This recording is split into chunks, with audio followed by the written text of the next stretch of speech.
ఏమిరా చంపేసిన అన్నే ఎట్లా చంపినావురా వాడిని ఎటకులతో నరికి పారేసినావా సీమమ్మలతో ముక్కలు చేసినావా ఏమిరా యాడుండాదిరా నీ శవము తెచ్చి నా ముందర పడేయండిరా ఆ నీ శవం గొంతు కొరికైనా నా కసి తీర్చుకుంటా. అప్పుడు అనుకున్నారా మీరు చిన్న ఉన్నప్పుడు నేను హీరో అవ్వాలి, నేను లేదంటే విలన్ అవుతాను? కందుకూరు అనే ఒక చిన్న టౌన్లో నా లైఫ్ స్టార్ట్ అయింది. టౌన్లో మొత్తం చెప్పేసి నేను హైదరాబాద్ వచ్చాను. అంటే ఇంకా జీవితంలో మళ్ళీ ఊరు ఇక్కడ సక్సెస్ అవ్వకుండా వెళ్ళకూడదు అనేదానికి అది నాంది అన్నమాట. వచ్చి చూస్తే ఉదయం 9 నుంచి సాయంత్రం వరకు అసలు అన్నపూర్ణ గేటు దాటి లోపలికి వెళ్ళాల. దాని నుంచి సాయంత్రానికి నాకు మొత్తం క్లియర్గా సినిమా అర్థమైంది. అక్కడ ప్రొడక్షన్ హౌస్లు ఉంటుంది, ఛాంబర్కి డైరెక్టర్స్ వాళ్ళు వస్తుంటారు. అక్కడ ఇంత హడావుడి ఉండదు. అక్కడ వెళ్ళి ట్రై చేస్తే మీకు ఏదన్నా ఉపయోగం ఉండొచ్చు అని. అసలు ఏం చెప్పారు ఆయన మీకు? నేను ఊరి నుంచి వచ్చాను సార్ సినిమాల్లో చేయాలని అని అన్నా. బండబూతులు తిట్టాడు. అసలు ఇప్పుడు ఇంటర్వ్యూ సందర్భంగా చెప్పలేని మాటలయ్యి. 27 సంవత్సరాల ఈ సినీ జర్నీ అసలు ఎలా నడుస్తుంది, ఎలా ఉన్నారు? ఒకసారి తలుచుకుంటే అప్పుడే అయిపోయిందా 27 సంవత్సరాలు అన్న ఫీలింగ్ ఉంది. 250 సినిమాల జర్నీ.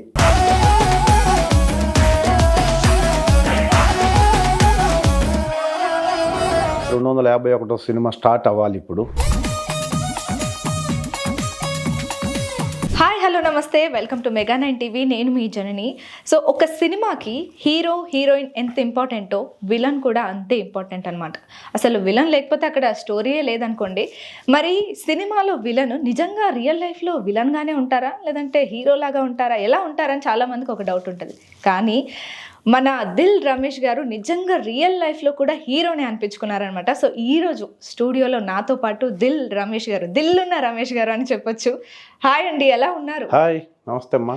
మిమ్మల్ని చూడంగానే ఒక విషయం గుర్తొచ్చిందనమాట. మిమ్మల్ని సినిమాలో చూసి విలన్గా చూసి నిజంగా రియల్ లైఫ్లో అలాగే ఉంటారా? ఈరోజు స్టూడియోకి వస్తున్నారు కదా, ఫస్ట్ ఇదే క్వశ్చన్ అడుగుదామని అనుకున్నా. నిజంగా కానీ చూస్తే నిజంగా చాలా కూల్గా బాగున్నారు, చాలా యంగ్ గా ఉన్నారు. ఎలా ఉన్నారు అంటే 250కి పైగా సినిమాలు, 27 సంవత్సరాల ఈ సినీ జర్నీ అసలు ఎలా నడుస్తుంది, ఎలా ఉన్నారు? చాలా బాగున్నానమ్మా. మొదటగా మెగా9 టీవీ ప్రేక్షకులకు, ఈ ఛానల్కి నన్ను పిలిచి ఇంటర్వ్యూ చేస్తున్న మీ టీం అందరికీ నేను మనస్ఫూర్తిగా కృతజ్ఞతలు తెలియజేసుకుంటూ చాలా బాగున్నాను. 250 సినిమాల జర్నీ 27వ సంవత్సరం స్టార్ట్ అయింది. ఐ ప్రౌడ్ టు సే ఎందుకంటే ఇంత జర్నీ ముందు ఎంతవరకు మనం రీచ్ అయ్యాం అనే దానికంటే 27 సంవత్సరాలుగా నేను ఫిల్మ్ ఇండస్ట్రీలో ఉన్నాను అనేది ఒకసారి తలుచుకుంటే అప్పుడే అయిపోయిందా 27 సంవత్సరాలు అన్న ఫీలింగ్ ఉంది. 250 సినిమాలు కంప్లీట్ అయినాయి. 251 సినిమా స్టార్ట్ అవ్వాలి ఇప్పుడు. I'm feel happy. ఒక్కసారి అలా వెనక్కి తిరిగి చూసుకుంటే అసలు ఎలా స్టార్ట్ అయ్యాను, ఎక్కడి నుంచి స్టార్ట్ అయ్యాను అని తలుచుకున్నప్పుడు మీకు ఏమనిపిస్తూ ఉంటుంది? అసలు అంటే ఇప్పుడు ఈ సందర్భంగా దీపం పేరు చెబితే చీకటి తొలగిపోద్దు, ఎలిగిస్తేనే చీకటి తొలుగుతుంది. అన్నం పేరు చెబితే ఆకలి తీరదు, పండిస్తే దాన్ని వడ్డిస్తే ఆకలి తీరుతుంది. అలాగే ఆశయం పెట్టుకుంటే లక్ష్యం నెరవేరదు. కక్షగట్టి మనసు పెట్టి సౌలభ్యాన్ని వదిలిపెట్టి అవకాశాలను ఒడిసిపట్టి ఫలితం కోసం ప్రయత్నిస్తే ఆ ఫలితం నీ వెంట నీ ఇంట తిష్ట వేస్తుంది అనేది శ్రీశ్రీ గారు చెప్తారు.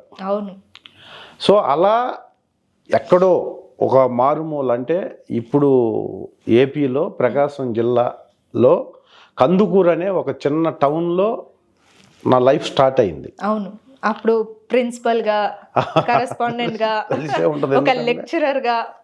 వావ్, అసలు ఆ జర్నీ తలుచుకుంటేనే వావ్ అనిపిస్తుంటారు కదా. ఎందుకంటే నేను ఇప్పుడు సంబంధం లేకుండా నేను అగ్రికల్చర్ ఫ్యామిలీ, మా ఫాదర్ ఇల్లిటరేట్, ఓన్లీ వ్యవసాయం మీదనే డిపెండ్ అయి ఉన్న ఒక చిన్న రైతు, అలాంటి కుటుంబం నేపథ్యం నాది.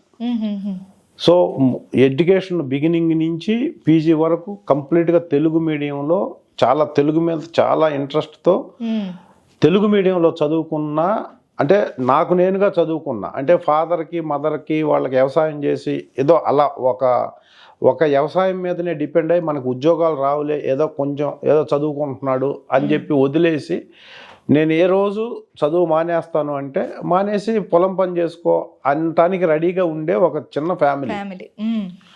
అది కూడా చదువుకుంటే లైఫ్ ఉంటుంది, చదువుకోవాలి అనే ఈ కాన్సెప్ట్తో ఉండి చదువుకున్న వ్యక్తిని నేను.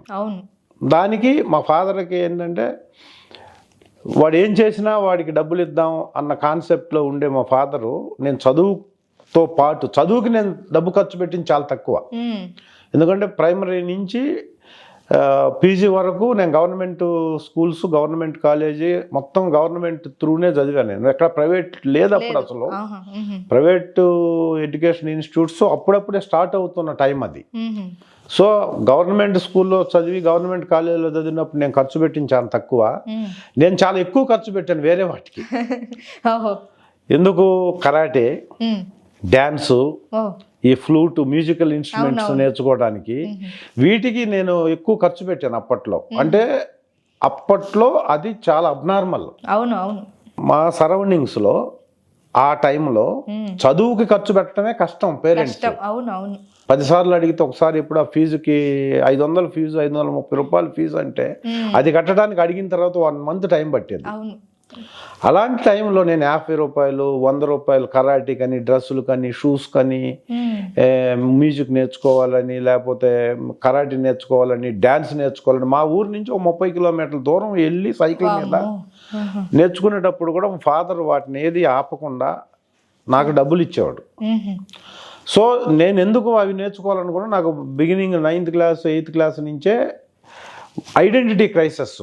అంటే నేను వెళ్తుంటే ఎవరో నన్ను ప్రత్యేకంగా చూడాలి అనే ఫీలింగ్స్ ఉండేది. దానికోసం ఏం చేయాలంటే ఏదో ఒకటి నేర్చుకోవాలి, జిమ్ చేయాలి. ఇలా చేసుకుంటూ ఉన్నప్పుడు ఆయన నన్ను ఎప్పుడు ఆపలేదు. తెలియకపోయినా నేను డబ్బులు ఇవ్వనంటే నేను ఆగిపోయేది. నేను ఆ టైంలో ఆగిపోయి ఉంటే ఫిల్మ్ ఇండస్ట్రీకి రావాలనే థాట్ కూడా వచ్చేది కాదేమో. నిజంగా థాట్ రాదు, వచ్చినా కూడా అది అయిపోయింది. ఏమీ తెలియకుండా టీచర్ కావాలని చదువుకోవాలి. చదువుకున్న ప్రతి వాళ్ళు టీచర్ కాలేరు, కానీ టీచర్ అయిన ప్రతి వాడికి ఆ డిగ్రీ పాస్ అయి ఉండాలి. అలాగే నేను ఫిల్మ్ ఇండస్ట్రీకి వెళ్ళాలి అనుకుంటే ఏదో ఒకటి నేర్చుకోవాలి. ఏమి నేర్చుకోకుండా ఇక్కడ చదువుకున్నా నేను పోయి సక్సెస్ అవుతానంటే అందరూ అవ్వచ్చు కదా. సో కాబట్టి నేను ఏదో ఒకటి నేర్చుకోవాలనే క్రైసిస్తో నేను వెళ్ళటం స్టార్ట్ చేసిన తర్వాత ఏ రోజు ఇది మనకు ఉపయోగపడదు, ఇప్పుడు చదువే కూడి పెడుతుందా అనేవాళ్ళు అప్పుడు. చదువు ఏం కూడి పెడుతుందా? ఇప్పుడు చదువుకుంటే జాబ్స్ వస్తాయి, చదువుకుంటే అప్పుడు అవేర్నెస్ లేని ఫ్యామిలీస్లో ఎప్పుడు నేను కాలేజీకి వెళ్ళనంటారా పొలం తీసుకెళ్దామా, ఎప్పుడు స్కూల్కి వెళ్ళనంటారా పొలం తీసుకెళ్దామా అనే ఇదిలో ఉండేవాళ్ళు. మిడిల్ క్లాస్ ఫ్యామిలీ వాళ్ళు నిజంగా అంటే తల్లిదండ్రులు ఎవరైతే ఉంటారో పిల్లల్ని అర్థం చేసుకుంటారు చాలా వరకు. వాళ్ళకి ఏం నచ్చుతుంది, ఏం చేస్తే వాళ్ళు హ్యాపీ ఫీల్ అవుతారు అంటే నిజంగా పిల్లలు ఇది అర్థం చేసుకోవాలి ఫస్ట్. ఇప్పుడు ఇంక పిల్లలు అర్థం చేసుకునే పరిస్థితి ఇప్పుడు లేదు. అప్పుడు మేము చాలా మా జనరేషన్ లో అసలు అది వేరే. అసలు మా జనరేషన్ లో పేరెంట్స్ కి ఎదురు చెప్పేది కాదు. పేరెంట్స్ ని రిక్వెస్ట్ అయితే బద్దం. ఇప్పుడైతే నాకు ఉదయం చెప్తే సాయంత్రానికి రావాలి, ఆ నేచర్ లేదు అప్పుడు. ఎందుకంటే ఇంట్లో పరిస్థితులు, ఇప్పుడు చదువు, ఇప్పుడు ప్రత్యేకంగా ఇప్పుడు డిగ్రీ చదివినా, ఇప్పుడు పీజీ చేసి పర్ మంత్ 1,00,000 రూపాయలు ఎర్న్ చేస్తున్నా సొసైటీ గురించి కానీ మామూలు సామాజిక పరిస్థితుల గురించి కానీ ఏమీ తెలియదు ఇప్పుడు పిల్లలకి. అది చాలా పిటి అన్నమాట. అంటే చాలా బాధపడతా చెప్తున్నామమ్మా. మా ఇంట్లో పిల్లలైనా మీ ఇంట్లో ఎవరైనా ఈ జనరేషన్లో పిల్లలకి డబ్బు సంపాదించడం, జాబ్స్ చేయటం తెలిసినంతగా, అంటే కంప్యూటర్లోనో లేకపోతే సెల్ ఫోన్లో ఆపరేట్ చేయటం తెలిసినంతగా ఎథిక్స్ కానీ సొసైటీ గురించి జనరల్ నాలెడ్జ్ చాలా తగ్గిపోతుంది. తెలుగు మీద అసలు లేదు. తెలుగు చదవటం రాయటం రాని వాళ్ళు 180 మంది ఉన్నారు ఇప్పుడు జనరేషన్లో. అది పేరెంట్స్ తప్ప పిల్లలు తప్ప అనేది వదిలిపెడితే జనరేషన్ అలా అయిపోయింది. పైగా ఇప్పుడు పేరెంట్స్ని అర్థం చేసుకునే స్థితిలో కూడా పిల్లలు లేరు. అది దానికి కారణం పేరెంట్సే. అది సపరేట్ చాప్టర్. ఇంకా అవును, అది చెప్పుకుంటూ పోతే అది చాలా అది. సో మా టైంలో మాకు జనరల్గా ఇంట్లో పరిస్థితులు చాలా బాగా అర్థం అవుతుండేది. అప్పుడు అనుకున్నారా మీరు చిన్న ఉన్నప్పుడు నేను హీరో అవ్వాలి, నేను లేదంటే విలన్ అవుతాను, ఇలా ఈ క్యారెక్టర్ నేను ఊహించుకోలేదు? లేదు, సినిమాలు ఎక్కువ చూస్తుండేది, సినిమా నాలెడ్జ్ ఉండేది. కానీ సినిమాకి రావాలంటే హైదరాబాద్ రావాలి ఫస్ట్. అసలు హైదరాబాదే తెలియదు. హైదరాబాద్లో వచ్చి ఎక్కడ ఉండాలో తెలియదు, ప్రాసెస్ తెలియదు. అవును, మన ఏంటి ఇలా వెళ్ళాలంటే ఎలా అనేది తెలియదు. కానీ వెళ్ళాలంటే ఏదో ఒకటి తెలిసి ఉండాలి. హీరోలు అందరి సినిమాలు చూసేది. వచ్చిన ప్రతి సినిమా 3-4 టైమ్స్ చూసేది. మా ఊర్లో 5 థియేటర్స్ ఉండేది అప్పుడు. సో అలా చూస్తూ ఐడియాలజీ పెరిగిన తర్వాత మా నాన్నగారు వీటన్నిటికీ డబ్బులు ఇవ్వటం వల్ల నేను అన్ని నేర్చుకున్నాను. డ్యాన్స్ నేర్చుకున్నాను, కరాటే నేర్చుకున్నాను, జిమ్ చేసేవాడిని. అప్పటి నుంచే ఓపెన్ జిమ్ నేనే స్టార్ట్ చేశాను మా ఊర్లో. సో ఇలా చేసుకుంటా రావటం మూలన నాకు ఐడియాలజీ పెంచింది మా నాన్న ఇండైరెక్ట్గా. సో నేను వెళ్ళొచ్చు డెఫినెట్గా. ఇప్పుడు మా కాలేజీలో ఇంతమందిలో ఎవరికి లేని ప్రత్యేకతలు నాకు ఉన్నాయి. డెఫినెట్గా నేను స్టేజ్ ఎక్కితే డ్యాన్స్ చేయగలను, లేదా నాటకం చేయగలను, డైలాగ్ చెప్పగలను, కరాటే వచ్చు, ఫైట్స్ చేయగలను. ఇవన్నీ తెలుసు కాబట్టి వీళ్ళందరికంటే నేను నేర్చుకున్నాను కాబట్టి నేను వెళ్ళొచ్చు అన్న ఫీల్ ఉండేది నాకు. సో అదన్నీ పెంచి ఇండైరెక్ట్గా నేను ఫిల్మ్ యాక్టర్ అవ్వటానికి నా ఫస్ట్ హీరో, నా మోటివేటరు, నా ఇన్స్పిరేషన్ మా ఫాదరే. సో అలా స్టార్ట్ అయిన నా జర్నీ. నేను కాలేజీలో చదివేటప్పుడు ఫైన్ ఆర్ట్స్ వీటిల్లో ఉండి లాస్ట్కి నాకు అవేర్నెస్, నాకు సొసైటీ గురించి బాగా తెలిసిన తర్వాత నాకు అర్థమైంది ఏంటంటే ఫిల్మ్ ఇండస్ట్రీకి పోవాలంటే హైదరాబాద్లో ఉండాలి, స్టే చేయాలి. హైదరాబాద్లో స్టే చేయాలంటే మనీ కావాలి. అది లేకపోతే హైదరాబాద్లో ఉండి కూడా వేస్ట్, ఉండలేము. ఇంట్లో సపోర్ట్ చేయరు. ఎందుకంటే చదువుకొని ఎంతవరకు చదివినా జాబ్స్ ఏదో వస్తాయి కాబట్టి ఓకే. ఫిల్మ్ మనకు సంబంధం లేని ఫిల్మ్ ఇండస్ట్రీకి పోతే ఎలా సక్సెస్ అవుతారు? సక్సెస్ అవుతామా లేదా, ఎలా ఉంటారు ఏంటి? నాన్న సపోర్ట్ చేశారా? అలా లేదు, ఇంట్లో అసలు ఏం చెప్పలేదు. ఆయన నేర్చుకున్నాం, అలా నేర్చుకుంటా ఉన్నాం, వదిలేసాం. ఇదంతా హైదరాబాద్ వస్తే డబ్బులు కావాలి, ఇదంతా తెలిసిన తర్వాత సో మనం డబ్బులు సంపాదించాలి అని ఆ కాన్సెప్ట్లో డిగ్రీ అయిపోగానే నేను ఇంకొక ఫ్రెండ్తో కలిపి స్కూల్ స్టార్ట్ చేశాం. కృష్ణ చైతన్య రెసిడెన్షియల్ అని ఒక స్కూల్ స్టార్ట్ చేసి దాన్ని రన్ చేసాం. అది మెగా సక్సెస్. మా ఊర్లో, మా టౌన్లో కృష్ణ చైతన్య అంటే ఫెమిలియర్ స్కూల్. దాని కరస్పాండెంట్ కమ్ ప్రిన్సిపాల్గా 7 years పాటు ఆ స్కూల్ని రన్ చేసాం. అది ఎందుకు పెట్టాము అంటే పెట్టిన దానికి డబ్బు సంపాదించాలి. డబ్బు ఎందుకు సంపాదించాలంటే హైదరాబాద్ వెళ్ళటానికి. సో నేను డిగ్రీలో స్కూల్ పెట్టి స్కూల్ రన్ చేస్తూ పీజీ చేశాను నేను. సో అలా ఆ స్కూల్ రన్ చేస్తూ మళ్ళీ నేను చదివిన కాలేజీలోనే ఎకనామిక్స్ లెక్చరర్గా పనిచేశాను. సో ఇక ఫైనాన్షియల్ ఎఫిషియన్సీ వచ్చిన తర్వాత డబ్బులు కొంచెం ఉన్నాయి మన దగ్గర. సో ఇప్పుడు ఇండస్ట్రీకి వెళ్ళొచ్చు అనుకుంటూనే ఆ స్కూల్ వదిలిపెట్టలేక, ఎందుకంటే నాకు పెద్ద ఇమేజ్ మా ఊర్లో అప్పట్లో. ఎందుకంటే చిన్న ఏజ్లో స్కూలు, కరస్పాండెంట్ కమ్ ప్రిన్సిపాల్, ఒక బుల్లెట్, టౌన్లో వెళ్తుంటే కృష్ణ అది ఉండే. తర్వాత అదే టైంలో నేను నారీ మీదం అని ఒక సీరియల్లో హీరోగా యాక్ట్ చేశాను మా ఊర్లో. ఇప్పుడు 92-93లో. సో దాన్ని ఎపిసోడ్లుగా డివైడ్ చేసి ఇప్పుడు ఎపిసోడ్లు ఎలా చేస్తున్నారు, అప్పుడు డిష్ యాంటీనాలు ఉండేది. లోకల్ యాడ్స్ కలెక్ట్ చేసి దాన్ని ప్రొజెక్ట్ చేసి 1/2 hour మా ఊర్లో లోకల్ డిష్ల్లో మా సీరియల్ వచ్చేదన్నమాట. సో దాంతో మా డిస్ట్రిక్ట్ అంతా ఇమేజ్, బ్రహ్మాండమైన ఇమేజ్. సో అలా ఎంజాయ్ చేస్తూ స్కూల్ బ్రహ్మాండంగా నడుపుతూ టీచింగ్ చేస్తూ అలా గడిచిపోయాయి 7 years. 7 సంవత్సరాలు హైదరాబాద్ రావడం కోసం 7 సంవత్సరాలు మీరు ఒక ప్రాక్టీస్ లాగా కదా మీకు ఇదంతా. అంతే కదా. సో నాకు ఇంకా లేదు, ఇంక టైం వేస్ట్ అయిపోతుందన్న ఫీల్ అయిన తర్వాత 96లో నేను అవన్నీ వైండ్ అప్ చేసి, అంటే నేను స్టాఫ్లో వాళ్ళకి ఇచ్చేసి మొత్తం వదిలేసి ఇంకా సెటిల్ చేసి నేను హైదరాబాద్ వెళ్తున్నానని చెప్పి ఇన్నోసెంట్, చాలా అమాయకంగా. ఇప్పుడు అనిపిస్తే ఒకవేళ మనం లైఫ్ ఇలా టర్న్ అయింది కాబట్టి ఓకే ఇక్కడ ఉన్నాం, లేకపోతే ఇలా తిరిగితే ఆ కృష్ణనగర్ రోడ్ల మీద, ఇందిరానగర్ రోడ్ల మీద తిరగాల్సిన పరిస్థితి. అంటే అంత టఫెస్ట్ ఫీల్డ్ ఇది. చాలా క్రియేటివ్ ఫీల్డ్. టాలెంట్ ఉండాలి అంతే, క్రియేటివిటీ అనొచ్చు, టాలెంట్ ఉండాలి. నిజంగా ఇండస్ట్రీలో ఏం చెప్పలేం, ఎప్పుడు ఎలా ఉంటది అనేది చెప్పలేము. సో నేను అలా ఏమీ తెలియకుండా మా కందుకూరు అనే టౌన్ నుంచి హైదరాబాద్లో వచ్చేసాను. అలా రావటానికి మా ఫాదర్ కారణం అయితే, వచ్చిన తర్వాత ఇక్కడి నుంచి వేరే లైఫ్ ఇంకా అవును, ఇది ఒక ముళ్ళ కంప అంటారు కదా, అలాంటిది అనమాట. అందులో చిక్కుకున్నాక ఇంకా అంతే, అందులోనే ఉండాలి, మళ్ళీ మనం వెనక్కి తిరిగి చూసుకోలేము. వచ్చిన తర్వాత 2 days ట్రై చేశాను నేను ఫిల్మ్ యాక్టర్ అవ్వాలని చెప్పి. దిల్సుఖ్ నగర్ ఫస్ట్ వచ్చిన 2 days వచ్చిన తర్వాత ఒక 1 month మా రిలేటివ్స్ వాళ్ళందరికి చెప్పి ఊర్లో ఎస్టాబ్లిష్ చేసి, నేను చేసిన తప్పో రైటో ఇప్పటికీ తెలియదు, మా టౌన్లో ఎస్టాబ్లిష్ చేసేసాను. ఫస్ట్ స్కూల్ నాది కాదు, ఇప్పుడు స్కూల్ ఇచ్చేసాను.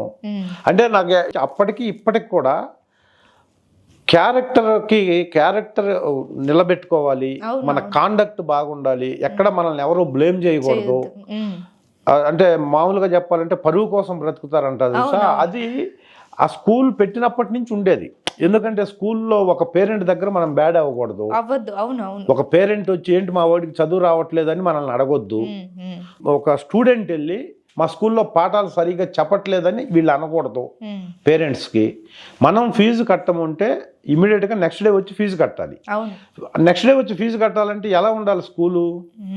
ప్రెమిసెస్ కానీ, హాస్టల్లో కానీ, ఫుడ్ కానీ, నాది హాస్టల్, రెసిడెన్షియల్ స్కూలు.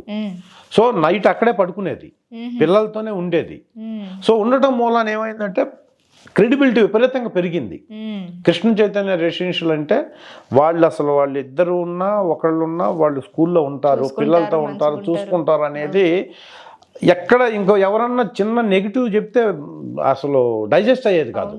అదేంటి మాకు ఆ టీచర్ బాగా చెప్పట్లేదు అంటే, 2 పిల్లలు కంప్లైంట్ చేస్తే టీచర్లు మార్చేసిన పరిస్థితి. టీచర్ని మార్చి మళ్ళీ వేరే టీచర్ని పెట్టి అప్పట్లోనే డెమో క్లాసులు చేసేవాళ్ళం నేను. ఇప్పుడు మేము ఏదన్నా క్యారెక్టర్కి వెళ్తే ఒక ఆఫీస్కి, సార్ కొంచెం ఆడిషన్ చేస్తారా అని అంటారు. అంటే ఎందుకు ఇంత చేసినా, నేను నిన్న కూడా 250 సినిమాలు చేశానని చెప్పిన తర్వాత కూడా, తెలిసిన తర్వాత కూడా, నిన్న ఒక డైరెక్టర్ సార్ కొంచెం ఆడిషన్ ఇస్తారా అన్నాడు. వై నాట్ అంటే కొంచెం రెస్పెక్ట్గా, కొంచెం భయపడతా ఈ జనరేషన్ డైరెక్టర్స్ అడుగుతారు. అంటే వాళ్ళు సీనియర్ అన్న రెస్పెక్ట్. అయినా వాళ్ళు ఏంటి, వాళ్ళకి ఒక క్యారెక్టర్ మీద ఒక జస్టిఫికేషన్ ఉంటుంది. ఆ జస్టిఫికేషన్ ఈ ఆర్టిస్ట్తో చెయ్యొచ్చా లేదా? వాళ్ళు ఏంటి, నాకు ఆడిషన్ ఏంటా, ఎన్ని సినిమాలు చేశాను, నువ్వు ఫస్ట్ సినిమా కూడా డైరెక్షన్ చేయలేదు అన్నావు అనుకోండి, అది మన యాటిట్యూడ్ తెలిసిపోద్ది. సో కాబట్టి డైరెక్టర్ ఈజ్ డైరెక్టర్. అది టాప్ డైరెక్టర్ అయినా, ఇప్పుడు ఈ అప్కమింగ్లో డెబ్యూ డైరెక్టర్ అయినా అడుగుతారు, చెయ్యాలి. అది ఇది ఇలాగే టీచర్స్కి డెమో చేసేవాళ్ళం అప్పుడే. అంటే మేము కూర్చొని మీరు చెప్పండి అంటే పిల్లలకి ఎంత చెప్తారు. సో అది అలా వచ్చింది, క్యారీ ఫార్వర్డ్ అయిపోయి ఎక్కడన్నా మనల్ని బ్యాడ్గా ఎవరన్నా అంటారేమో అనే భయం ఇప్పటికీ ఉంటుంది. సో ఆ భయం చేత ఆ స్కూల్ని అలా నడిపి అప్పట్లోనే అంత క్రెడిబిలిటీ సంపాదించిన తర్వాత మళ్ళీ నేను వదిలిపెట్టి, నేను హైదరాబాద్లో ఉండి రన్ చేస్తే ఎవరి మీదనో అడ్మినిస్ట్రేషన్ ఇచ్చేసి ఆర్గనైజేషన్ అప్పచెప్తే బ్యాడ్ అయిపోద్దాం స్కూలు, ఆ బ్యాడ్ నేమ్ మనకు వస్తుందని నేను కృష్ణ చైతన్య బ్రాండ్ ఉంటుంది కానీ దాన్ని వదిలేశాను. నా మెయింటెనెన్స్లో ఉండదు ఇప్పటి నుంచి అని పేరెంట్స్ అందరిని పిలిచి మీటింగ్ పెట్టి, తీసుకున్న వాళ్ళు కూడా స్కూల్లో టీచర్సే కాబట్టి పెద్ద అబ్జెక్షన్లు ఏమి ఉండవు. అలా టౌన్లో మొత్తం చెప్పేసి నేను హైదరాబాద్ వచ్చాను. అంటే ఇంకా జీవితంలో మళ్ళీ ఊరు ఇక్కడ సక్సెస్ అవ్వకుండా వెళ్ళకూడదు అనేదానికి అది నాంది అన్నమాట. సో వచ్చిన తర్వాత ఒక 2 days, ఒకరోజు అన్నపూర్ణ స్టూడియోలో, ఒకరోజు ఫిల్మ్ ఛాంబర్లో ట్రై చేశాను. అంటే ఎవరినైనా కలవచ్చా అని. అన్నపూర్ణ స్టూడియో గేట్ లోపలికి వెళ్ళలేకపోయాను. ఫిల్మ్ ఛాంబర్ దగ్గర నేను చాలా ఇంటర్వ్యూస్లో చెప్పా. ఫిల్మ్ ఛాంబర్ దగ్గర చంద్రమౌళి గారు అని ఒక ఆర్టిస్ట్ని చూశాను. ఆ 2 ఇన్సిడెంట్లతో నాకు అర్థమైపోయింది. ఆయన మాట్లాడినప్పుడు మీకు నిజంగా అనిపించిందా, ఎందుకు అనవసరంగా నేను తప్పు డెసిషన్ తీసుకున్నానా, వెళ్ళిపోదామా ఊరికి, అటు వెళ్ళలేరు, ఇటు ఇక్కడే ఉండాలి ఏం చేసుకొని అయినా సరే, పొరపాటుగా నిజంగా లైఫ్ లో ఒకవేళ ఈ సక్సెస్ రాకపోయి ఉంటే నా పరిస్థితి ఏంటి అని అనిపించిందా ఆయన మాటలను బట్టి? ఆయన మాటలు సెకండ్ డే, నాకు ఫస్ట్ డేనే అనిపించింది. ఓ ఎలా అన్నపూర్ణ స్టూడియోకి వెళ్ళి, అంటే నా ఇమాజినేషన్ ఎందుకు, నేను కష్టపడి అన్నపూర్ణ స్టూడియో దాకా వెళ్ళగలిగితే అక్కడ నిలబడి ఉన్నా కూడా నన్ను ఎవరో ఒక డైరెక్టరో ఎవరో చూసి పిలిచి అనుకున్నారు మీరు ఈ క్యారెక్టర్ చేయండి సార్ అంటారు అని నా ఫీలింగ్ ఉండింది. వచ్చి చూస్తే ఉదయం 9 నుంచి సాయంత్రం వరకు అసలు అన్నపూర్ణ గేటు దాటి లోపలికి లోపలికి వెళ్ళకపోగా ఇప్పుడు ఒక మనిషి మన కలవటానికి వచ్చి మన ఇంటి దగ్గర లేకపోతే మనం ఎక్కడైనా ప్రెమిసెస్లో ఉన్నప్పుడు ఒక మనిషి వచ్చి మనం ఎదురుగా 1 గంట 2 గంటలో ఉంటే ఏంటమ్మా ఏంటి చాలా సేపటి నుంచి ఉన్నావు అని అడుగుతారు కదా ఎవరైనా. నేను ఉదయం నుంచి సాయంత్రం వరకు ఉంటే సెక్యూరిటీ గార్డు అక్కడే ఉన్నాడు, అతను అందరిని లోపలికి పంపడం, బయటకు వచ్చే వాళ్ళు గేట్లు తీయటం కదా అప్పటికిప్పటికి సెక్యూరిటీ గార్డు పని. అతను నన్ను ఐడెంటిఫై చేయలేదు సాయంత్రం వరకు. నేను 10 సార్లు అడిగి ఉంటాను, సార్ కొంచెం లోపలికి వెళ్ళి చూసి వస్తాను, చూస్తాను షూటింగ్స్ జరుగుతున్నాయి కదా అని. అంటే అన్న ప్రతిసారి లేదు అతను పర్మిషన్ లేకుండా ఎవరిని పంపి బయట ఉండండి, ఎవరన్నా వస్తే బయట చూడండి అన్నాడే తప్ప సాయంత్రం అడిగినా కూడా నువ్వు ఉదయం నుంచి ఉన్నావు కదా ఏంటి చెప్పరు. అవును, అసలు ఒక చిన్న డిఫరెన్స్ కూడా లేదు. అడిగిన ప్రతిసారి ఒకటే ఆన్సరు. నాకు అప్పుడు అనిపించింది కనీసం ఈ సెక్యూరిటీ గార్డే మనల్ని ఐడెంటిఫై చేయకపోతే, అంటే నేను పెద్ద యాక్టర్ని, నేను ప్రజానాట్య మండలిలో పనిచేశాను, యాక్టర్, అసలు మనం చూడగానే ఒక ఇదవుతారు, మా దగ్గర ఉండేది అలా. ఇక్కడ కూడా దాంట్లో కొంచెమైనా ఉంటుంది, పిలుస్తారు చూడగానే యాక్టర్ ఇతను ఏదో పిలిచి క్యారెక్టర్లు ఇస్తామని అనుకుంటారన్న ఫీల్ కదా నాది. దాని నుంచి సాయంత్రానికి నాకు మొత్తం క్లియర్గా సినిమా అర్థమైంది. సినిమా కానీ ఈ సెక్యూరిటీ గార్డే నన్ను ఐడెంటిఫై చేయలేదు, ఎట్లా యాక్టర్ అని కాదు, ఒక కామన్ మ్యాన్గా ఉదయం నుంచి నువ్వు ఉన్నావు, నువ్వు ఏం చేస్తావు ఏంటి అని కూడా అడగలేదు. మనం ఎలా యాక్టర్ అవుతాం అసలు అని అనిపించి మళ్ళీ అదే బాధతో ఇంటికి వెళ్ళి అక్కడే చెప్పారు ఎవరో బయట ఉన్న కుర్ర, ఇక్కడ కాదండి ఇక్కడ ఏముండదు, వీళ్ళు వస్తుంటారు పోతుంటారు, ఫిల్మ్ ఛాంబర్ అని ఫిల్మ్ నగర్లో ఉంటుంది, అక్కడ ఈ ఆర్టిస్టుల అసోసియేషన్ ఉంటుంది, అక్కడ ప్రొడక్షన్ హౌస్లు ఉంటుంది, ఛాంబర్కి డైరెక్టర్స్ వాళ్ళు వస్తుంటారు, అక్కడ ఇంత హడావుడి ఉండదు, అక్కడ వెళ్ళి ట్రై చేస్తే మీకు ఏదన్నా ఉపయోగం ఉండొచ్చు అని ఇప్పుడు చెప్తారు. అలా చెప్పారు ఎవరో. నెక్స్ట్ డే ఛాంబర్ దగ్గరికి వెళ్ళి ఛాంబర్లో అదంతా చూస్తున్నప్పుడు నేను హైదరాబాద్ వచ్చి మొట్టమొదట సినిమా యాక్టర్ అంటూ చూసింది ఆయన, చనిపోయాడు ఇప్పుడు లేరు ఆయన, ఆయన్ని చూశాను నేను.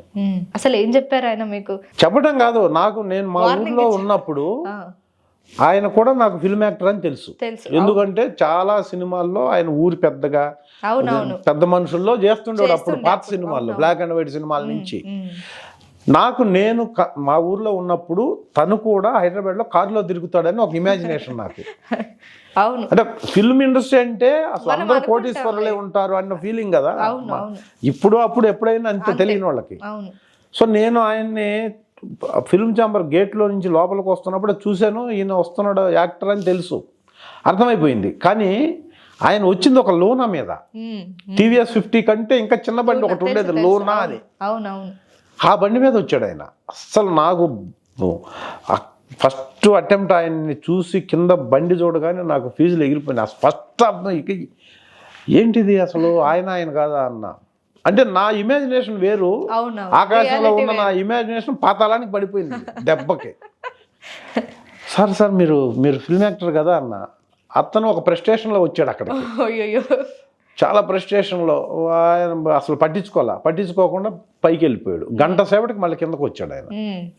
వచ్చినప్పుడు మళ్ళీ అదే క్యూరియాసిటీతో అప్పటి వరకు 1 అవర్ నేను అసలు ఏం థింక్ చేస్తున్నాను, ఈయన ఎందుకు వచ్చాడు, ఈ లోనా మీద రావటం రావాలి కదా, నా దృష్టిలో కారు అయింది.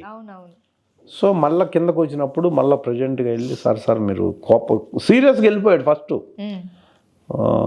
మీరు ఫిల్మ్ యాక్టర్ కదా సార్, నేను చాలా సినిమాల్లో చూశాను అంటే అప్పుడు అవునాయా సినిమా యాక్టరు, నేను సినిమా యాక్టర్నే అన్నాడు.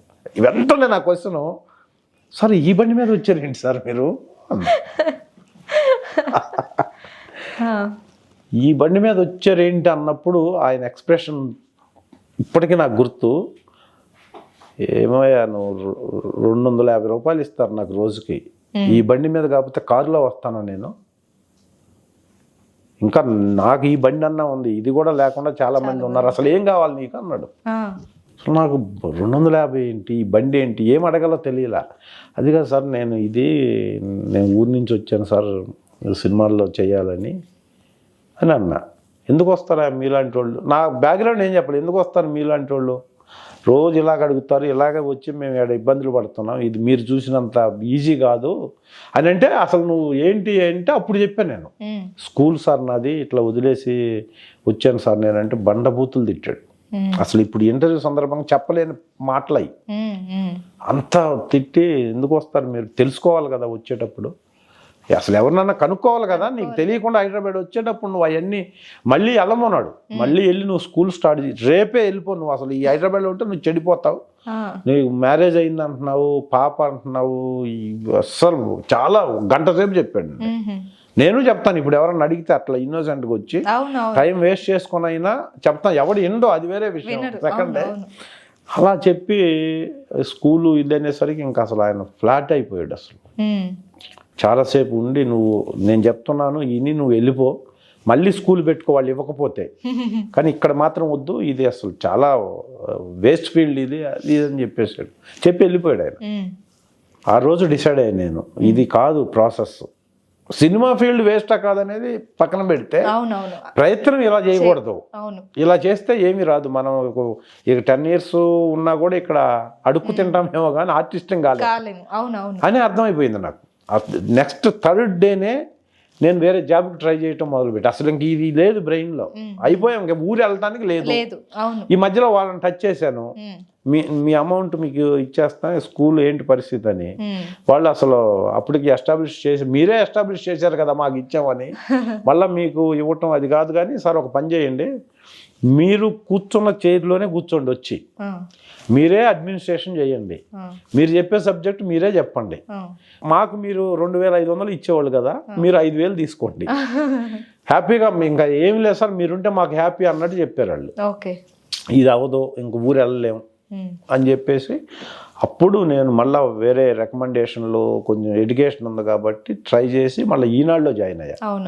విత్ ఇన్ 1 month కూడా అట్లా 15-20 daysలో ఈనాడులో ఒక మార్కెటింగ్ ఆఫీసర్గా, పేపర్ అదే జూనియర్ మార్కెటింగ్ ఆఫీసర్ చేస్తే అక్కడ 4 months ఏమో చేశా, 4-5 months చేశా, 6 months ప్రొఫెషనరీ పీరియడ్ అది, తర్వాత రెగ్యులర్ చేస్తారు మన క్యారెక్టర్ ఏంటో చూసి.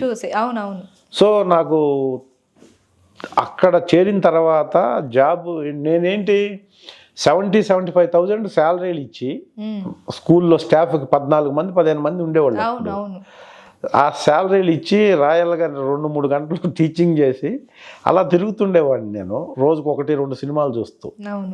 ఇక్కడికి వచ్చి ఈనాడులో జాయిన్ అయిన తర్వాత 9 నుంచి 9 గంటల వరకు 6,000 శాలరీ. దిల్షుక్ నగర్లో 158 బస్ ఎక్కి సోమాజిగూడలో దిగి ఆఫీస్కి వెళ్తే, అంటే 8 o'clock ఇంటి నుంచి బయలుదేరితే నైట్ 10:30-11కి ఇంటికి వెళ్ళేది. వచ్చింది ఏంటి, చేస్తున్న పని ఏంటి అంటే, బళ్ళు బళ్ళు అవుతాయి అని విన్నాం కదా, ఇది నాకు ప్రపంచంలో నాకే అడాప్ట్ అయింది, ఇది ఫస్ట్ టైం అని ఫీలింగ్ నాకు. అసలు ఏమనుకున్నా ఏం చేస్తున్నాం, అసలు ఎలా ఎక్కడి నుంచి ఎక్కడికి 1-2 monthsలో ఇలా అయిపోయింది ఏంటి నా లైఫ్ అన్న ఫీలింగ్. కానీ ఈ క్రైసిస్లో ఎప్పుడు నన్ను 1% కూడా డిగ్రేడ్ చేయకుండా చూసింది మా మిసెస్.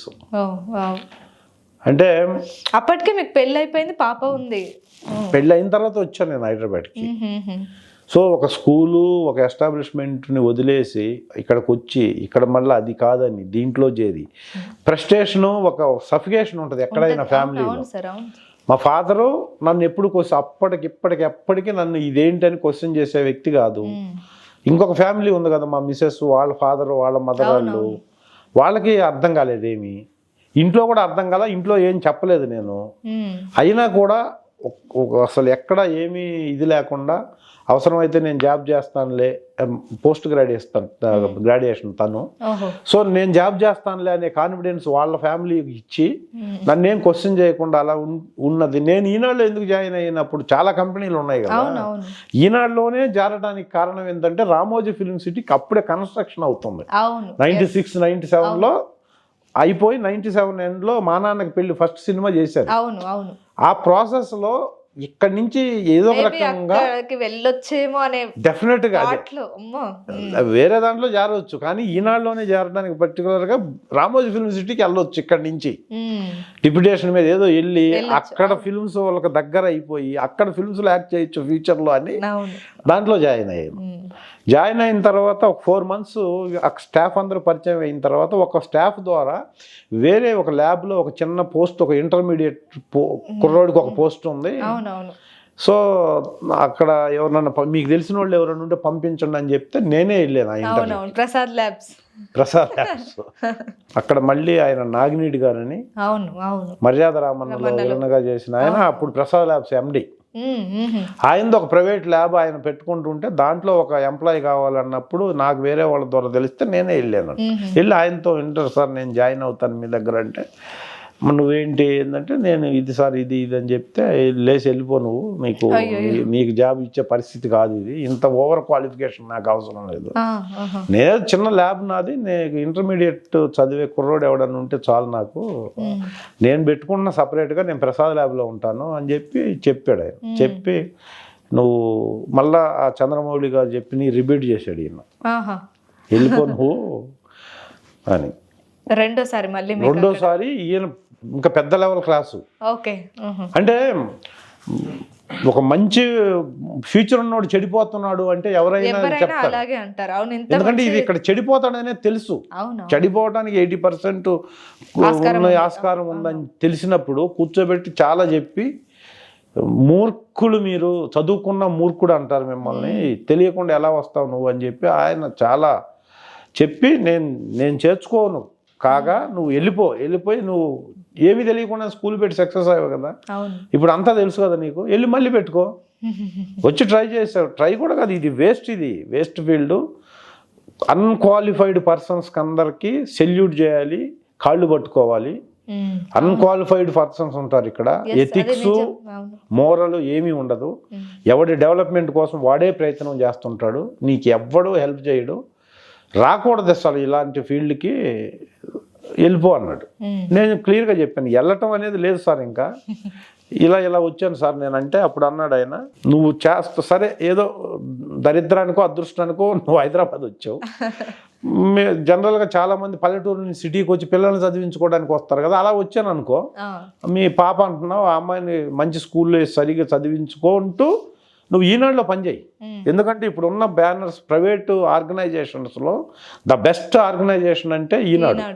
ఎందుకంటే గవర్నమెంట్ ఎంప్లాయీస్కి కూడా ఫస్ట్కి శాలరీ రాదేమో కానీ అప్పుడు రామోజీరావుకి ఆ బ్రాండ్ ఆ బ్యానర్కి చాలా క్రెడిబిలిటీ ఉండేది, ఇప్పుడు ఉంది, అప్పుడు ఇంకా ఎక్కువ ఉండేది.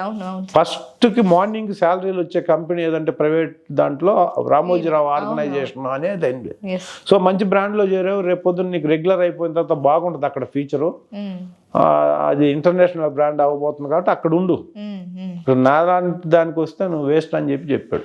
కానీ నేను చెప్పిన ఎక్స్ప్లెనేషన్లో అతనికి కొంచెం అర్థం అయ్యి నచ్చి, నువ్వు తెలివి ఉంది నీకు, మూర్ఖుడు కాదు నువ్వు అని చెప్పి లాస్ట్ ఫైనల్ టచ్ ఏంటంటే ఆయన 1300 ఇస్తాను నేను, 180 రూపాయలు బస్ పాస్ అప్పట్లో, general city bus pass 180 rupees, so అది సపరేట్గా ఇస్తాను, నువ్వు దూరం నుంచి రావాలి కాబట్టి నేను 1300 ఇస్తాను, ఇది వర్కౌట్ అవ్వదులే, 6000కి చేస్తున్నావు నువ్వు, హ్యాపీగా రేపు రెగ్యులర్ అయితే బాగుంటుంది వెళ్ళిపో అంటే, ఎప్పటి నుంచి రావాలి సార్ అని చెప్పి అదే శాలరీకి నేను అక్కడ జాయిన్ అయ్యాను, కన్వే చేసి, ఎందుకంటే only because of film lab, అది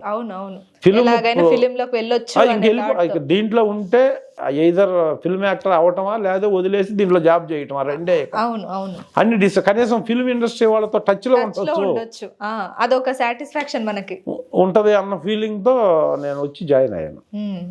జాయిన్ అయ్యి 2.5 years చేసి అక్కడ 2.5 years చేసిన తర్వాత నాకు ఫస్ట్ సినిమా 98 సెప్టెంబర్ 13వ తేదీన సీతారామరాజు అనే సినిమాలో యాక్ట్ చేశాను నేను. ఎలా యాక్ట్ చేయగలిగానంటే ఇక్కడే నాకు స్టిల్ ఫోటోగ్రాఫర్స్ మేనేజర్స్ అందరూ ఆ ల్యాబ్కి వస్తూ వెళ్తూ పరిచయం, ల్యాబ్ కూడా ఫుల్ డెవలప్ చేసాం, ఆయన కూడా నా మీద ఫుల్ కాన్ఫిడెన్స్ వచ్చి నాకు మీద వదిలేశారు మళ్ళీ. సో రాజా అని ఒక స్టిల్ ఫోటోగ్రాఫరు నాకు వైవిఎస్ చౌదరి గారిని పరిచయం చేసి, సరే ఓకే బాగానే ఉన్నాడు, ఆ నాగార్జున గారి ఇంట్లో హరికృష్ణ గారి పక్కన ఒక 4 ఉంటారు, దాంట్లో మనోడికి ఇచ్చేద్దాం, ఒక 40 days ఉంటుంది అని చెప్తే, నేను అప్పుడే ఇంకా ఆయనకు మళ్ళీ మా సార్ కాడికి వెళ్ళి క్లియర్గా ఎక్స్ప్లెయిన్ చేసి జాబ్కి రిజైన్ చేసి, అంటే మానేశాను, ఇంకా మానేశారు మొత్తం. మానేశాను. ఏమన్నారు అప్పుడు ఆయన? ఆయన అసలు నేను ఇట్లా సినిమా అనేది మైండ్లో లేదనుకున్నాడు ఆయన. అంటే అంతగా డెవలప్ చేశాను ల్యాబ్ని. నాకు 25,000 శాలరీ 2.5 yearsలో. సో బాగుంది, అంతా సెట్ అయిపోయాడు. ల్యాబ్ కూడా బాగుంది కదా అనుకున్న టైంలో మళ్ళీ స్టింట్లో కూడా హ్యాపీ, ఇంకా శాలరీ బాగుంది, ప్రైవేట్ ఆర్గనైజేషన్ అయినా బాగుంది అనుకుంటున్న టైంలో మళ్ళీ వీళ్ళు అవకాశం ఇచ్చినప్పుడు నేను మానేస్తాను సార్ ఇది అంటే, మరి ల్యాబ్ ఏంటి, ఎందుకు మానేస్తావు నువ్వు, అది రాదు, మళ్ళీ వేస్ట్ అయిపోద్ది అంటే, అప్పుడు ఆయన దగ్గర నుంచి ఒక ఎక్స్పీరియన్స్ తీసుకున్నాను. నేను 6 months లోపు మళ్ళీ వస్తాను సార్, నేను బాగలేకపోతే. అసలు నేను ప్రాక్టికల్గా వెళ్ళి చూడాలి కదా, నేను వచ్చింది మీ దగ్గర అందుకోసం కదా. ఒక 6 months మీరు మేడం గారిని పెట్టండి ఇక్కడ, నాగిరెడ్డి గారి వైఫ్ ఆమె ఇంట్లో ఉండేది అప్పుడు.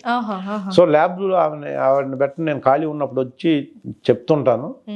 కరెక్ట్గా 6th month లోపు నాకు కాన్ఫిడెన్స్ పోయిందనుకోండి సార్, నేను మళ్ళీ ఇక జీవితంలో మళ్ళీ ఫిల్మ్ యాక్టర్ అనేది లేదు. ఇంకొకటి ఏంటంటే, ఈ 6 నెలల్లో సినిమా షూటింగ్ అయిపోద్ది. నేను ఊర్లో చెప్పొచ్చాను కదా, ఇప్పటికీ 3 years అయిపోయింది కంప్లీట్గా. నేను మా ఊరు నుంచి వచ్చి 3 years అయిపోయిన తర్వాత కూడా మనం ఎక్కడ రావట్లేదు, అయిపోయింది ఇంకా లైఫ్. ఆడ స్కూల్ వదిలిపెట్టి వెళ్ళిపోయాడు, ఆడ అండర్ గ్రౌండ్లో ఉంటున్నాడు, ఏదో చిన్న ఉద్యోగం చేసుకుంటున్నాడు అంట అనేది ఫుల్ ఎస్టాబ్లిష్ అయిపోయింది. దాన్ని బ్రేక్అవుట్ చేయాలి నేను. అది చేయాలంటే ఒక సినిమాలో కనపడాలి అట్లీస్ట్. సో ఈ సినిమా ఎలాగ మా ఊరు వెళ్ళిపోద్ది సార్, మా ఊర్లో రిలీజ్ అవుతుంది, నేను కనపడతాను ఆ సినిమాలో, ఫిల్మ్ యాక్టర్ అయ్యాను అని చెప్పి నాకు సాటిస్ఫాక్షన్ ఉంటుంది. ఆ లోపుగా నాకు ఇంక నేను ఫిల్మ్ ఇండస్ట్రీలో సెటిల్ అవ్వలేను అనిపిస్తే నేను ల్యాబ్కి వచ్చేస్తాను. ల్యాబ్కి వన్స్ మళ్ళీ వస్తే జీవితంలో మళ్ళీ నాకు ఈ ఫిల్మ్ యాక్టర్ ఇది లేదు సార్, ఇంకా నన్ను నమ్మితే మీరు అవకాశం ఇవ్వండి సార్ అని చెప్తే దానికి ఒప్పుకున్నాడు ఆయన. సో ఒప్పుకొని ఒక పేజర్, మొబైల్ లింక్ అని పేజర్లు ఉండేది అప్పుడు, సెల్ ఫోన్లు అప్పుడప్పుడే వస్తున్న టైంలో, చిన్న మొబైల్ ఫోన్, చిన్న పేజర్ అని ఒక లింక్ మెసేజ్ వచ్చేది దాంట్లో. పబ్లిక్ బూత్కి వెళ్ళి కాల్ బ్యాక్ అంటే ఫోన్ చేసేది. అది దాన్ని ఆ పేజర్, మొబైల్ లింక్ అనే పేజర్ స్పాన్ 1 year. 1 year తర్వాత సెల్ ఫోన్లు వచ్చేసినాయి, అది వెళ్ళిపోయింది, ఆ కంపెనీ మూతపడింది. అది నాకు కొని ఫస్ట్ గిఫ్ట్గా ఇచ్చి, ఎక్కడెక్కడ ఉంటారు మీ ఇంటికి ల్యాండ్ ఫోన్ చేస్తే కనెక్ట్ అవ్వదు, ఇది ఉంటే దానికి మెసేజ్ పంపొచ్చు అని చెప్పి అది ఇచ్చి ఫస్ట్ డే యాక్ట్ చేశాను నేను. సో నేను ఆ ఫస్ట్ సినిమా యాక్ట్ చేసి ల్యాబ్కి వస్తానన్న ఫీల్తో వెళ్ళాను, ఎందుకంటే అంత ఈజీ కాదని. కానీ నాకు ఆయనతో ఉన్న ఆయన ల్యాబ్లో ఉన్న ఎక్స్పీరియన్స్, నాకు ఈ పర్సన్స్తో ఉన్న రిలేషన్స్ వల్ల ఫస్ట్ సినిమా సీతారామరాజు రిలీజ్ అయ్యేటప్పుడే 13 సినిమాలు యాక్ట్ చేశాను నేను.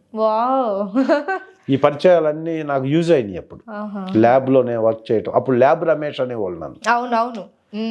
సో 13 సినిమాలు యాక్ట్ చేశా సీతారామరాజు రిలీజ్ అయ్యేటప్పటికి. అంటే పెద్ద మామూలు మంచి క్యారెక్టర్లే చేశాను. ఇంకా చేశారా అప్పుడు? అప్పుడు చాలా విలన్, అంటే సోలో విలన్ చేయలేదు. అప్పుడు రియల్ స్టోరీ అని ఒక సినిమా చేశాను నేను, ప్రకాష్ రాజ్ గారికి ఈక్వల్ క్యారెక్టర్ దాంట్లో. రియల్ స్టోరీ అని స్వామి అని ఒక డ్రైవర్ క్యారెక్టర్, నన్ను ఎతకడానికి సినిమా అంతా ఆయన ఉంటాడు స్పెషల్ ఆఫీసర్ గా. సో నువ్వు నేను చేశాను మంచి క్యారెక్టర్, ఒక్కడు చేశా. ఈ దిల్ అనేది రాకముందు చాలా మంచి సినిమాలు చేశాను, 49 సినిమాలు చేశాను నేను. దిల్ సినిమా నాకు వచ్చేటప్పటికి వాటిల్లో ఇవన్నీ మంచి సినిమాలు ఉన్నాయి. చిరునవ్వుతో ఒకటి మంచి క్యారెక్టర్ చేశా. బిగినింగ్ దిల్ కంటే ముందే నేను ప్రకాష్ రాజ్ గారితో 4-5 సినిమాలు మంచి క్యారెక్టర్ చేశా. కానీ దిల్ నుంచి మీకు అసలు అంటే అవును, నువ్వు నేను సినిమా, తేజ గారి, ఉదయ్ కిరణ్ గారి నువ్వు నేను సినిమాలో నేను ఒక తనికెళ్ళ భరణి గారి దగ్గర నిక్కర్లు వేసుకొని 2-3 కుర్రాళ్ళు ఉంటారు, దాంట్లో నేను ఒకడిని. దాంట్లో కాలేజీ గేట్ దగ్గర ఉదయ్ కిరణ్ గారికి నాకు ఫైట్ ఉంటుంది, ఒక డైలాగు ఫైట్ ఉంటుంది. అది బాగా ఎస్టాబ్లిష్ అయింది అప్పట్లో. సో అది చూసి దిల్ సినిమాకి ఆడిషన్కి నన్ను పిలిస్తే దాంట్లో డైలాగ్ ఒకటి చెప్పి అది వాళ్ళకి నచ్చి ఆ క్యారెక్టర్ నన్ను ఫిక్స్ చేశారు. అయితే ఏంటంటే ఆ సినిమాలో ఒక మెయిన్ స్ట్రీమ్ క్యారెక్టర్ అయింది అది. ఆ సినిమా సూపర్ హిట్ అవటం మూలాన గాడ్ గ్రేస్ అది ల్యాబ్ రమేష్ అనేది పోయి దిల్ రమేష్ అనేదిగా కన్వర్ట్ అయింది అప్పుడు. అలా వచ్చిన తర్వాత నేను ఇండస్ట్రీకి రావడానికి 3 years పడితే, ఇండస్ట్రీకి వచ్చిన తర్వాత 4 years తర్వాత దిల్ సినిమా యాక్ట్ చేశాను.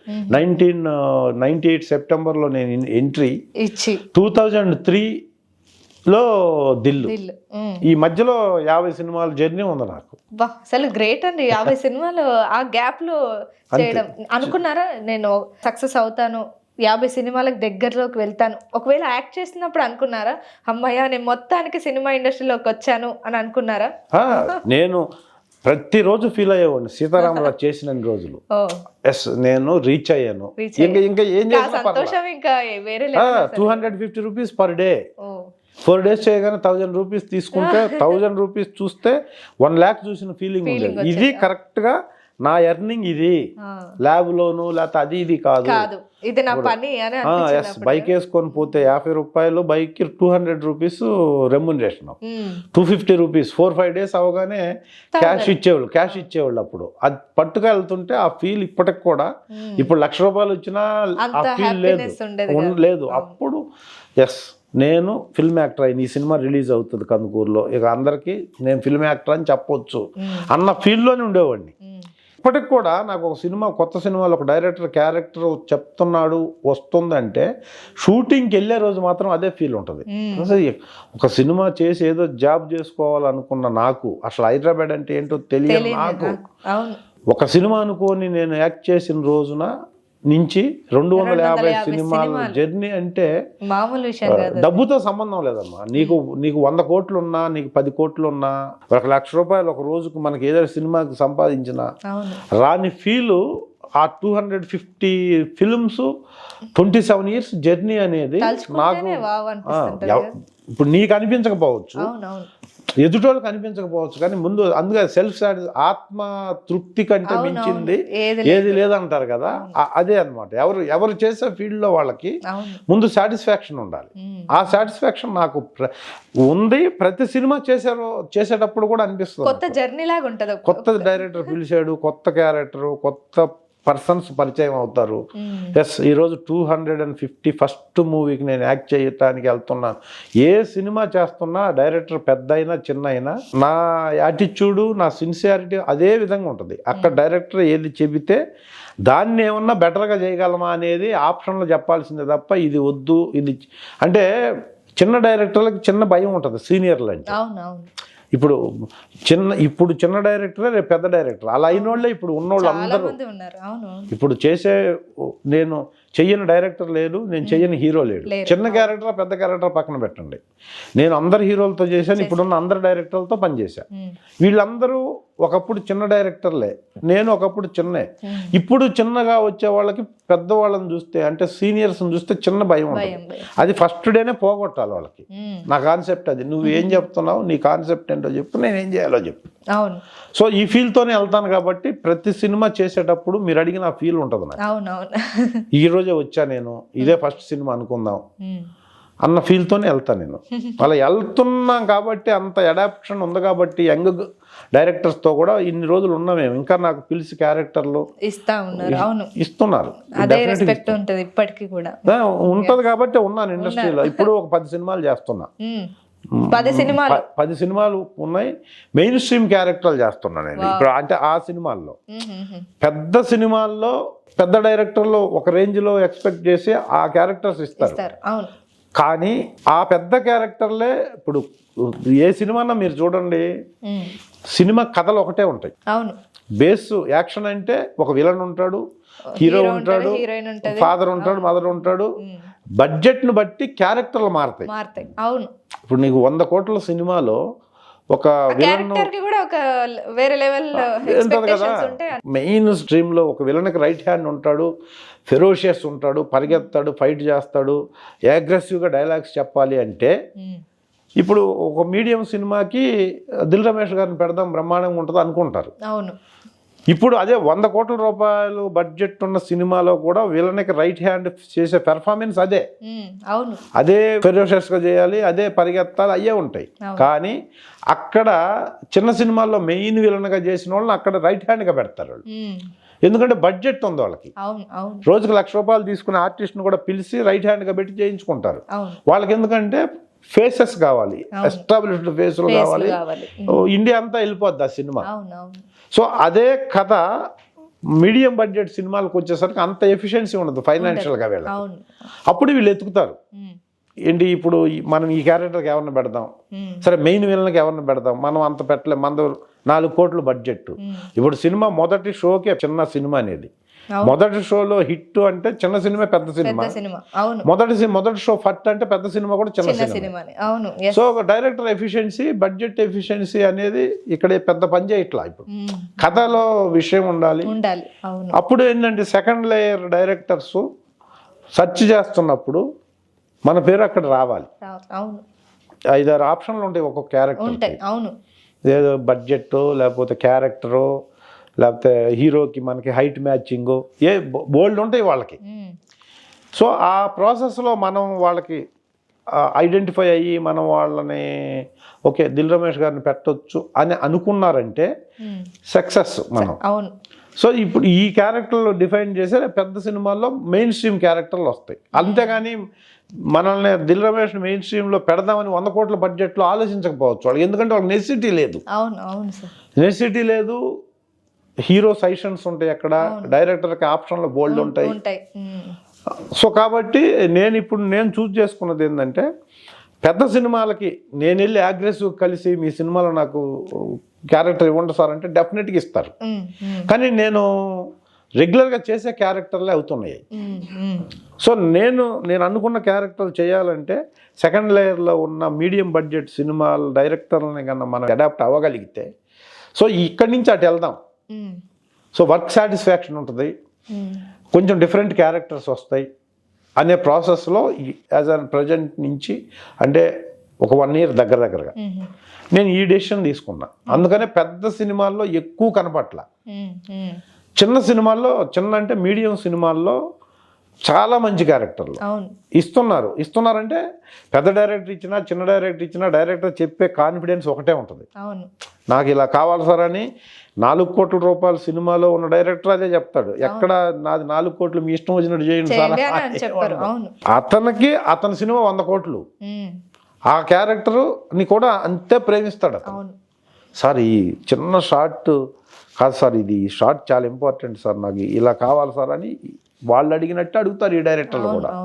ఎటు వచ్చి చివరికి ఏంటంటే రిలీజ్ టైము, రిలీజ్ అయిన తర్వాత హిట్ అనే దాని మీదనే వాళ్ళ లైఫ్ ఉంటుంది, డిపెండ్ అయి ఉంటుంది. నేను కూడా అందుకోసం ఆ సినిమాలు చేస్తూ సో ఇప్పుడు రన్నింగ్ లో ఒక 6-7 సినిమాలు ఉన్నాయి. అన్ని చాలా బిజీ. నాకు నేను చాలా బిజీ. జనాలు పెద్ద సినిమాల్లో తక్కువ కనబడుతున్నాం కాబట్టి బిజీగా లేరనుకుంటారు. పెద్ద సినిమాల్లో మెయిన్ క్యారెక్టర్స్ చేయడం కోసం పాత్ అన్నమాట. సో వాళ్ళకి ఏంటంటే ఇస్తే చేస్తారు అనే దానికంటే ఇక్కడ ఇచ్చారు చేశారు అనేది తెలియాలి. ఇక్కడంతా ఎలాగంటే మనకి యూజువల్గా ప్రతిదీ రిజిస్టర్ అయ్యి కనపడాలి. ఆ సినిమాలో ఆ క్యారెక్టర్ అద్భుతంగా చేశారు, సినిమా హిట్ అయిందంటే నెక్స్ట్ తీసుకెళ్తారు. అదే మనకు అందరూ పరిచయం ఉన్నారు కదా అని చెప్పి మనకి మెయిన్ స్ట్రీమ్లో ఇక్కడ ఏ రూట్లో వెళ్తుంటే అదే రూట్లో ఇస్తారు. సో ఆ ఇండస్ట్రీ అలా ఉంది. అది తప్ప రైట్ అనేది ఎవరు బ్లేమ్ చేయలేరు. ఎవరి నీడ్స్ వాళ్ళకి. ఇక్కడ నా అవసరం నేను గుర్తిస్తాను, నీ అవసరం వేరే ఉంటుంది. సో అలా వెళ్తుంటాయి క్యారెక్టర్లు. కానీ కొంతవరకు దానికి దగ్గరగా వెళ్ళాలి అంటే ఏం చేయాలంటే నాకు తోచింది, నా ఎనాలిసిస్లో నేను ఫీల్ అయ్యింది, నేను థింక్ చేసింది ఇది. సో ఆ రూట్లో వెళ్తున్నాను ఇప్పుడు నేను. సో బిజీగానే ఉన్న ఆర్టిస్ట్గా. అంటే నేను ఎంతమందిని వెళ్ళి కలుస్తున్నాను డైరెక్టర్ని, పెద్ద డైరెక్టర్ని. ఇప్పుడు బోయపాటి గారు ఉన్నారు, నాకు బ్రదర్ లాగా. అన్ని సినిమాల్లో నాకు క్యారెక్టర్లు, మంచి క్యారెక్టర్లు ఇస్తారు. ఇప్పుడు అఖండ 2 జరుగుతుంది, అఖండ 1లో మంచి క్యారెక్టర్ చేశాను నేను. సో ఆ కథలో ఆ క్యారెక్టర్ ఉంది అన్నట్టు అంటున్నారు. ఇంతవరకు నాకు డేట్లు రాలా.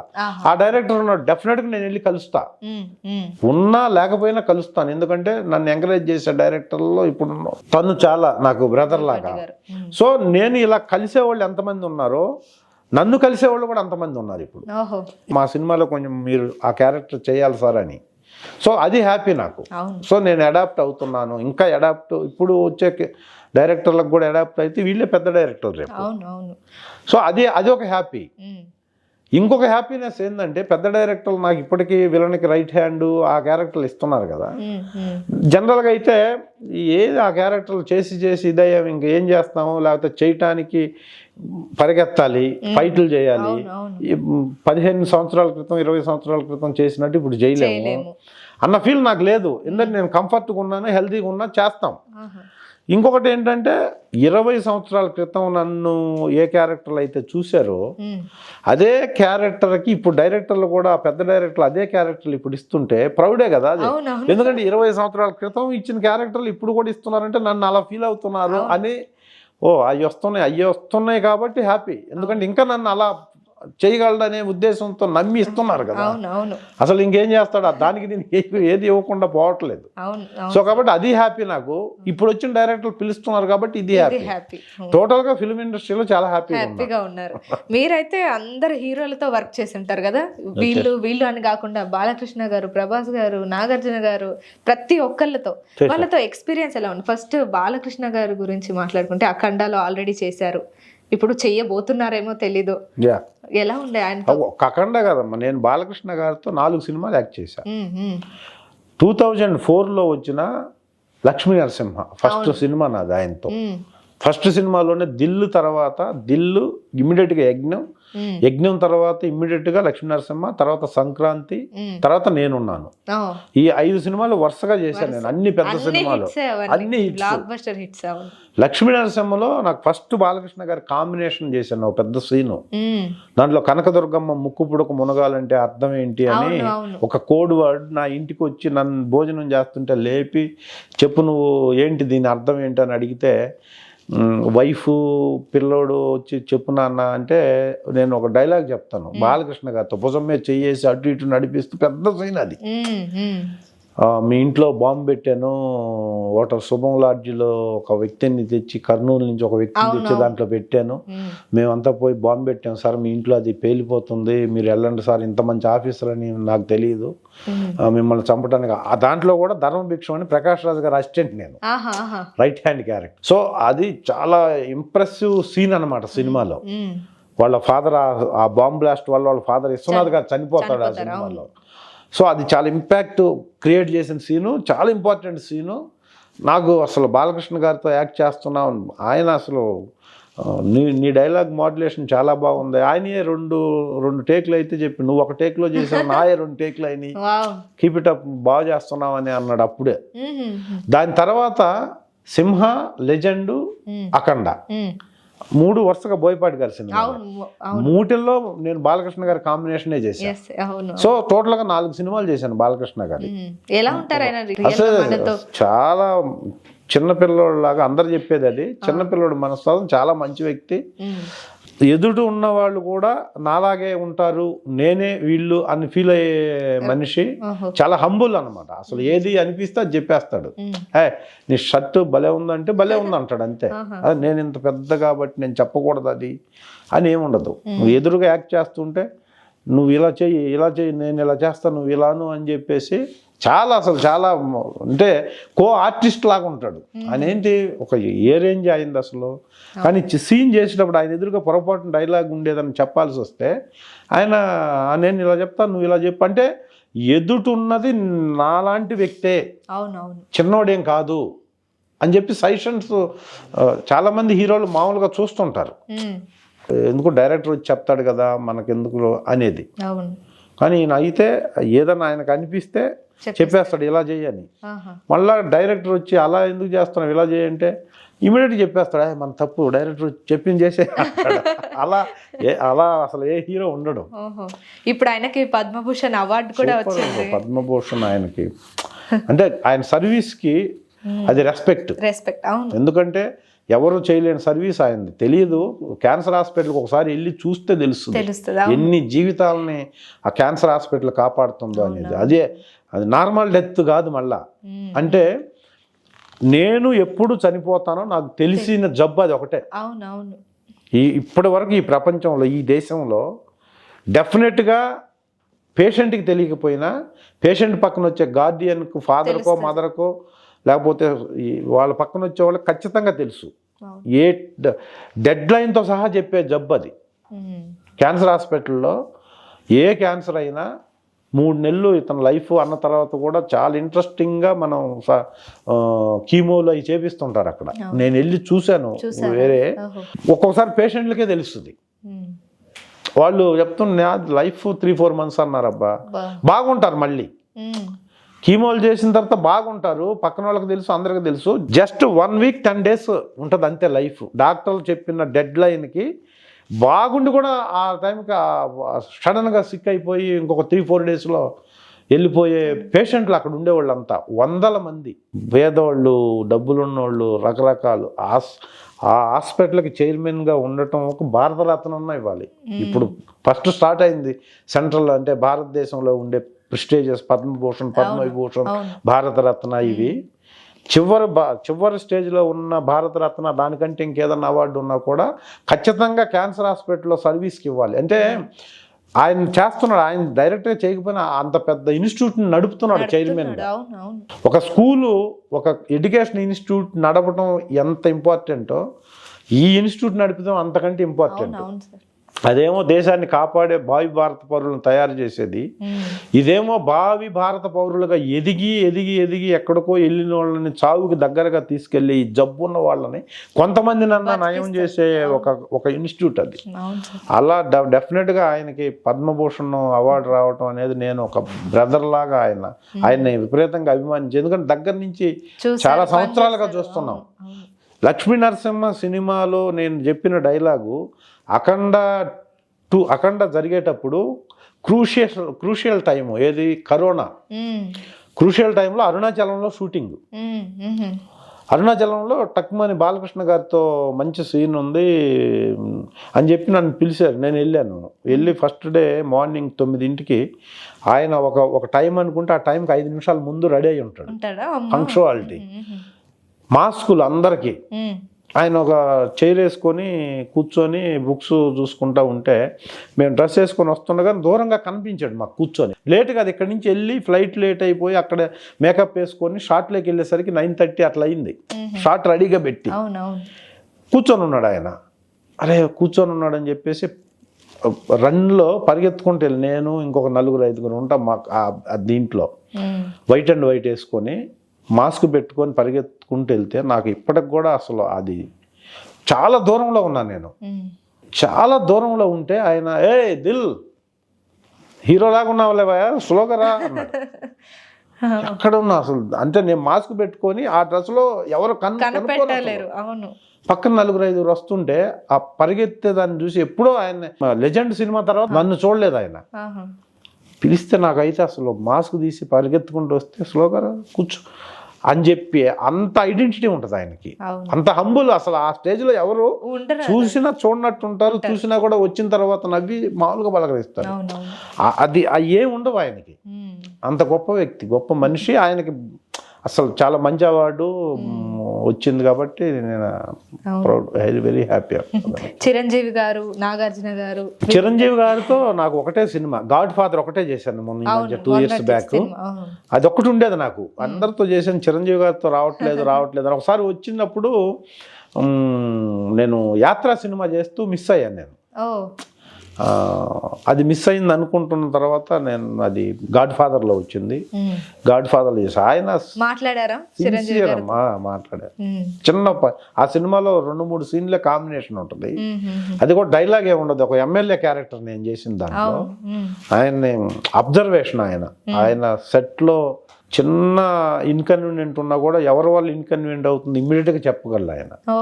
100 మంది ఉన్న 100 మందిలో లుక్ ఎవరిదన్నా సరిగ్గా లేకపోయినా అబ్బాయి ఏందో పక్కకు చూస్తున్నాడు చూడండి అని అంత కాన్సన్ట్రేషన్ ఉంటుంది ఆయనకి. అది ఆయన దగ్గర నుంచి అది చూసి నేనే వా అనుకుని. ఇప్పుడు ఉన్నవాళ్ళు ఎవరు ఈ సందర్భంగా హీరోలు ఎవ్వరు ఈజీ జాబ్ కాదు. హీరోలు ఇన్ని సంవత్సరాలు వాళ్ళు చేస్తున్నారంటే ఎంత పెద్ద క్వాలిటీస్ ఉండాలా క్యారెక్టర్ మీద కానీ. అసలు ఎంత ఇప్పుడు బాలకృష్ణ గారు, చిరంజీవి, నాగార్జున గారు, వెంకటేష్ వీళ్ళందరూ ఇప్పటికీ కూడా చేస్తున్నారంటే అసలు మేమెంత 26 చాలా అంటే మనకి గొప్ప. కానీ ఇప్పుడు అంత ఉండి కూడా ఇప్పటికీ కష్టపడుతూ ఇప్పటికీ డూప్ లేకుండా ఫైట్లు చేస్తూ డ్యాన్సులు వేస్తూ ఏమి లేదని, ఏమి కొత్తగా వస్తుందని. అన్నీ వచ్చినాయి, అన్నీ ఉన్నాయి, కానీ ఆ ప్రొఫెషన్ మీద రెస్పాన్సిబిలిటీ, అదో ప్యాషన్. ప్యాషనే. రెస్పాన్సిబిలిటీ ఏముంది? రెస్పాన్సిబిలిటీ కూడా అవసరం లేదు యాక్చువల్గా. మేము రెస్ట్ తీసుకుంటాం. ఇప్పుడు 65 years అంటే 60 years అంటే బయట రిటైర్మెంట్ ఇంకా అవును మనం ఇంకేం లేదు అసలు ఏం చేయలేము. కొందరైతే అసలు లేవలేరు మంచం మీద నుంచి. కానీ ఈ టైంలో వాళ్ళంతా యంగ్ గా భలే ఉంటారు. ఎలా ఎంత డెడికేషన్ ఉండాలి అన్నీ ఉండి ఉమ్, ఏమి లేక కష్టపడుతున్నారంటే వేరే అవును అన్నీ ఉండి కూడా ఇప్పుడు సంవత్సరానికి 1-2 యంగ్ హీరోల కంటే అగ్రెసివ్గా పనిచేస్తున్నారంటే ఎంత మంచి క్వాలిటీస్ ఉంటే ఉండగలరు ఇక్కడ. అవును ఎదుటోళ్ళని ఎంత రెస్పెక్ట్ చేస్తారు, ఫిజికల్గా ఎంత కష్టపడతారు, మైండ్ని ఎంత ప్రజెంట్గా పెట్టుకుంటారు, ఎన్నో క్వాలిటీస్ ఒకటి కాదు అసలు అవును ఈ హీరోల గురించి చెప్పాలంటే. లక్కీగా నేను చిరంజీవి గారితోనే ఒక సినిమా కానీ మిగతా నాగార్జున గారితో, వెంకటేష్ గారితో, బాలకృష్ణ గారితో 3-4 సినిమాల ఎక్స్పీరియన్స్ ఉంది నాకు. వెంకటేష్ గారితో సంక్రాంతి, బాడీ గార్డు, జయం మందేరా. ఓహో జయం మందేరా. జయం మందేరా ఫస్ట్ నాది 4వ సినిమా 5వ సినిమా జయం మందేరా. ఓహో ఎలా తర్వాత ఉంటారు వెంకటేష్ గారు నిజంగా? ఆయన అసలు కామెడీ చేస్తూ ఉంటారు. వర్కాలిక్ అమ్మ ఆయన. అసలు ఈ హీరోలందరిది ఒక టైప్. ఆయన అయితే చేసేటప్పుడు ఏదన్నా సెట్ ప్రాపర్టీస్ పెట్టండి అక్కడ అని డైరెక్టర్ చెప్తే వెంకటేష్ గారు ఉంటే ఈయన పోయి పెట్టేస్తారా? రెడీ అస్సలు ఆయన ఉంటే ఎనర్జీగా ఉంటుంది మొత్తం టీం మొత్తం. అసలు టైం వేస్ట్ కానీ, ఎందుకంటే ఒక ప్రొడ్యూసరు దీని నుంచి వచ్చాడు కదా ఆయన. అవును డబ్బు విలువ, ప్రొడక్షన్లో గంటకి ఎంత ఖర్చు అవుద్దో అన్ని తెలిసి చాలా ఫోర్స్ఫుల్గా ఉంటాడు ఆయన. అసలు ఎక్కడ లేట్ కానివాడు, అసలు చాలా హడావుడిగా ఉంటుంది. చాలా ఆయన కాంట్రిబ్యూషన్ ఎక్కువ ఉంటుంది. అసలు ఎక్కడ ఎవరు డల్గా ఉన్నా కూడా అసలు ఉండనివ్వడు. ఇప్పుడు సంక్రాంతికి వస్తున్నాం సినిమాలో కూడా ఎంత ఎనర్జీగా ఉన్నారు ఆయన, డాన్స్ చేస్తారు. అవునవును చాలా గ్రేట్. నేను 3-4 సినిమాలు చేశాను ఆయనతో. ఇంకా ఎవరైనా అంటే వీళ్ళతో చేయాలని ఉండే కానీ చేయలేకపోయా అని అనుకునే ఎవరైనా ఉన్నారా మీకు హీరో? లేదు, నాకు ఇప్పుడు అంటే నేను మమ్ముట్టి గారితో కూడా చేశాను. అసలు ఎక్స్పెక్ట్ చేయలేదు. అంటే 6-7 సార్లు నేషనల్ అవార్డు తీసుకున్న ఒక హీరో, ఒక లెజెండరీ, ఇండియా మొత్తం యాక్సెప్ట్ చేసి ఇండియా మొత్తం గౌరవించి ఉన్న వ్యక్తితో ఇలా ఇప్పుడు చేసిన హీరోలు అందరికంటే ఎక్కువ రోజులు పనిచేశాను. 40 రోజులు దాదాపుగా చేశాను ఆయనతో చేసినప్పుడు అసలు గొప్ప ఎక్స్పీరియన్స్. ఆయన ఒక సిన్సియర్, ఆయన కూడా అంత మంచి వ్యక్తితో నేను యాక్ట్ చేశాను. అది అనుకోలేని ఒక ఆపర్చునిటీ నాకు. సో దాంట్లో క్యారెక్టర్ కూడా చాలా మంచి క్యారెక్టర్. యాత్రలో మీరు చూసుంటే తెలుస్తుంది, యాత్రలో కొండారెడ్డి అని ఒక మమ్ముట్టి గారితో పాటే ట్రావెల్ చేసే ఒక క్యారెక్టర్. అదే లక్కీగా అవకాశం వచ్చింది. అలా మన టైం బాగుండి మనం ఇంకా ఆర్టిస్ట్గా ఎదిగితే తమిళ్, మలయాళం, కర్ణాటకలో చాలా మంది వచ్చాయి అవకాశాలు. అలా కర్ణాటక, అదే తమిళ్ కానీ మలయాళం కానీ అప్పుడప్పుడు పిలుస్తుంటారు. బేసిక్ అంటే నాకు బేసిక్గా ఇక్కడ ఉన్నంత ఇంట్రెస్ట్ వాటిల్లో చేయాలని ఉండదు జనరల్గా. అంటే ఇక్కడే ఇంకా ఉన్నాయి కదా బోల్డ్ ఆపర్చునిటీస్, బోల్డ్ మంది డైరెక్టర్స్ అని మనం చేజ్ చేసుకుంటూ వెళ్తే ఇక్కడే బోల్డ్ ఉన్నాయి. ప్లస్ మనకి లాంగ్వేజ్ కంఫర్ట్ ఉంటుంది. వేరే లాంగ్వేజ్కి వెళ్తే అదే చెప్పే ఎక్కడన్నా కొద్దిగా నాకు ఉంటుంది. ఇప్పుడు ఆ డైలాగ్ ఇచ్చినప్పుడు వేరే లాంగ్వేజ్లో వాళ్ళని కొంచెం ఇబ్బంది పెట్టినట్టు అవుద్దేమో అన్న ఫీలింగ్ ఒకటి ఉంటుంది నాకు. యాక్టర్స్ ఉండకూడదు అది, బట్ నాకు ఉంటుంది కంఫర్ట్. ఇక్కడ బోల్డ్ ఉన్నాయి, ఇక్కడే మనం ఇంకా ఏం చేయలేదు. ఇప్పటికీ సినిమా సంఖ్య పెరిగింది తప్ప క్యారెక్టర్ డెప్త్ పెరగాలి. ఇంకా పెంచి ఎవరన్నా ఇస్తే నేను డెఫినెట్గా చేయగలనన్న కాన్ఫిడెన్స్ ఉంది. ఇస్తున్నారు కాబట్టి అలా నాకు ఎక్కువ వీళ్ళతో చేయాలి అనేది ఏమి ఉండదు. కానీ ఎవరితో చేసినా మనం చేసే పని కరెక్ట్గా చేయాలి. యంగ్ హీరోలతో ఉన్నారు ఇప్పుడు అందరూ, కొన్ని సినిమాలు అంతా డెబ్యూ హీరోలు ఉన్నారు ఎక్కువ. వాళ్ళలో ఎవరు సక్సెస్ అవుతారు? ఈ మధ్య 5-6 సంవత్సరాల్లో తెలుగు ఇండస్ట్రీలో ఒక 7-8 మంది కొత్త హీరోలు వచ్చేసారు, టాప్ లెవెల్కి వెళ్ళారు వాళ్ళు. సో అలాగే ఇప్పుడు వచ్చేవాళ్ళు కూడా అవుతారు కదా. అందుకని వాళ్ళతో చేస్తున్నప్పుడు కూడా ఒళ్ళు దగ్గర పెట్టుకొని మనకిచ్చిన క్యారెక్టర్ మనం చేయాలి, చేసుకుంటూ వెళ్ళాలి. మనకి డ్రీమ్స్ ఉండొచ్చు, వాళ్ళతో చేస్తే బాగుంటుంది, వీళ్ళతో చేస్తే బాగుంటుందని. ఇందాక చెప్పినట్టు బాగుంటుంది అనుకుంటే ప్రయత్నం కూడా ఉండాలి. సో అది కాకుండా ప్రయత్నం ఉంటే అవుతుందా అంటే అందరూ ప్రయత్నం చేస్తారు కదా. మరి కొందరు సక్సెస్ అవుతారు, కొందరు అవరు. ప్రయత్నం ఉంటుంది అందరికీ, బట్ ప్రయత్నం ఉన్నా వర్త్ ఉన్నా ఇక్కడ ఏదో ఒకటి కావాలి. ఆ కావాల్సింది మనకు ఉండదు. ఉండకపోవటం వల్ల కొంత డిలే అవుతుంటది. డిలే అవ్వచ్చు కానీ వస్తుంది. అవును, అది రావాల్సిన టైంలో ఖచ్చితంగా వస్తుంది. కానీ నువ్వు ప్రయత్నం అయితే చేయాలి. ప్రయత్నం చేయకపోతే రాదు. ప్రయత్నం చేసినా కూడా రాకపోవచ్చు, కానీ వచ్చిన ప్రతి ఒక్కరు ప్రయత్నం చేసేవాడు. అవును సార్.